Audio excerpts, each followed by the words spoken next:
Chris Wren here, CEO of the British Chamber of Commerce in Indonesia. We're speaking to you today from the SIAL Interfood EXPO, where I'm joined by 5 British exporters co-exhibiting with us as part of the GREAT stand here. Alongside me is Stephen. Stephen is the CEO of Somerdale Cheeses, who are looking to find themselves a partner and get started here in Indonesia. Stephen, it's your first visit to Jakarta. I know you've done a lot of exhibiting before, but what are your first impressions?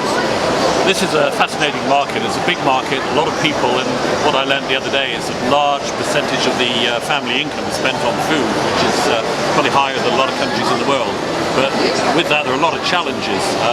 Obviously, it's a halal market where people are very careful about where the product comes from, a lot of regulatory requirements.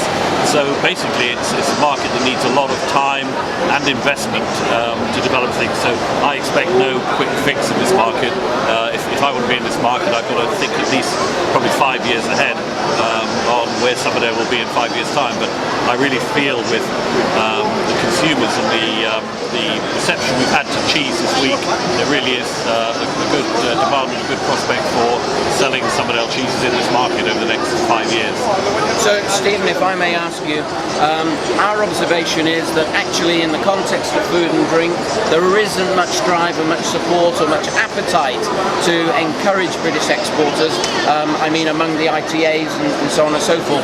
You've mentioned it's difficult, you have to invest time, you have to invest resources, but for those who do, for those who take a strategic and medium-term approach, do you believe that the opportunities are here and the results will come? Yeah, I certainly do, and we've found the same in other markets. We've found the same in Malaysia, China, South Korea. It takes time and patience, and unfortunately a lot of British business is short-term thinking, and if the results aren't there in the financial year, they just say, well, you know, we're wasting our money. So it needs small companies with a lot of energy and a lot of backing that really want to spend time in these markets and develop them, because there is, like I said earlier, there's no quick fix. You don't come here and walk away with a big order book in day one. Stephen, this is the first year that we've been offering these opportunities for British exporters to co-exhibit. To what extent is how you will measure your success down to the sort of support that you've had from BritCham here in Indonesia? Well, the support's been fantastic, because if I'd come here on my own, I probably wouldn't have had a clue where to start. You know, the currency's a challenge. I've never sort of managed to divide by 19,000 before to work out what the price actually is.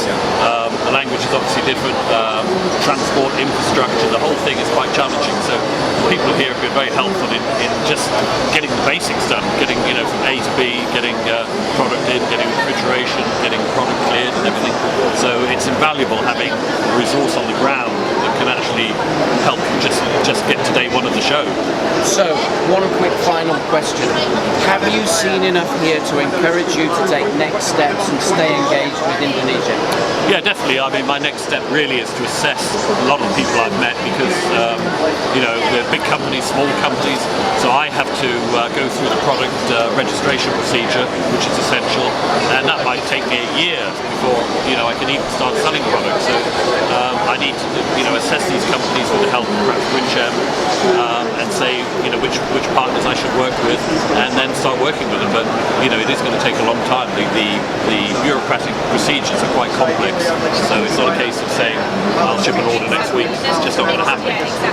Stephen, thanks very much. We look forward to giving you further support on your journey. Appreciate you and your team have been absolutely fantastic. Thank you. Thank you.